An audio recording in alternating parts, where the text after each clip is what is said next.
अध्यक्ष महोदय, आज पुरवणी मागण्यांच्या चर्चेमध्ये मी मत्स्य विभाग आणि गृह विभाग या दोन विभागांसंदर्भात चर्चा करणार आहे। मत्स्य विभाग पान क्रमांक 38, पान क्रमांक 40, पान क्रमांक 39, बाब क्रमांक 58, 59, 60 आणि 61। अध्यक्ष महोदय, प्रधानमंत्री मत्स्य संपदा लाभार्थीमुख योजनेमधला मुदतवाढ मिळावी आणि त्या अनुषंगाने आमच्या वसई तालुक्यामध्ये पाचू बंदर, अर्नाळा आणि नायगाव ही मोठी बंदरं आहेत। अध्यक्ष महोदय, यामध्ये सुसज्ज असं मच्छी मार्केट मच्छीमार व्यवसायांकरता बांधण्यात यावं अशी मी मागणी या निमित्ताने करत आहे।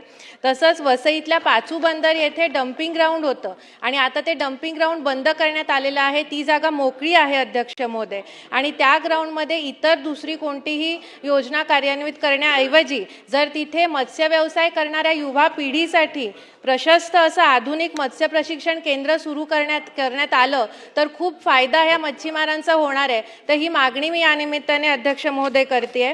तसंच अध्यक्ष महोदय, मी शासनाचे आभार मानते की शासनाने मत्स्य व्यवसायाला कृषीचा दर्जा दिलेला आहे आणि त्याचबरोबर ह्या कृषीचा दर्जा मिळाला असल्यामुळे जसं अवकाळी पावसाचं नुकसान भरपाई शेतकऱ्यांना मिळते, त्याचप्रमाणे 26-27 नोव्हेंबरला अवकाळी पाऊस आला होता आणि त्यामुळे 1004 मत्स्य व्यवसाय करणाऱ्यांचं खूप मोठ्या प्रमाणात नुकसान वसई तालुक्यामध्ये झालं होतं। त्याचा 2 वेळा मी पत्रव्यवहारांनी पाठपुरावा सुद्धा केला होता। तर या 1004 मच्छीमारांचा 56,54,800 रुपये इतकी नुकसान भरपाई शासनाकडनं त्यांना मिळावी ही मागणी मी या निमित्ताने अध्यक्ष महोदय करते।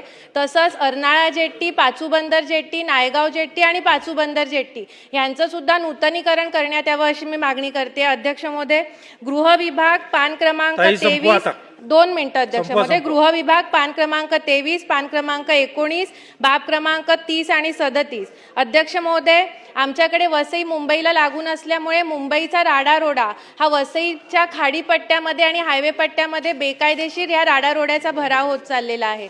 तर मी या निमित्ताने मागणी करते की हायवेच्या दोन्ही बाजूला जुचंद्रपर्यंत CCTV लावण्यात यावे। तसंच जे भाग ड्रग्सचं प्रमाण वसईमध्ये खूप मोठ्या प्रमाणात वाढते अध्यक्ष महोदय, अध्यक्ष महोदय, महत्त्वाचा मुद्दा आहे, ड्रग्सचं प्रमाण वसईमध्ये खूप मोठ्या प्रमाणात वाढतंय आणि त्यासाठी जे असे संवेदनशील भाग आहेत जिथे ड्रग्सचं प्रमाण वाढते, जिथे ड्रग्सची तस्करी होते, अशा ठिकाणी पोलिसांनी CCTV लावावेत अध्यक्ष महोदय। तसंच वसईतल्या पोलीस बांधवांसाठी आमच्या तिकडे राहण्याची सुसज्ज व्यवस्था करावी अशी मी मागणी या निमित्ताने अध्यक्ष महोदय करते। धन्यवाद।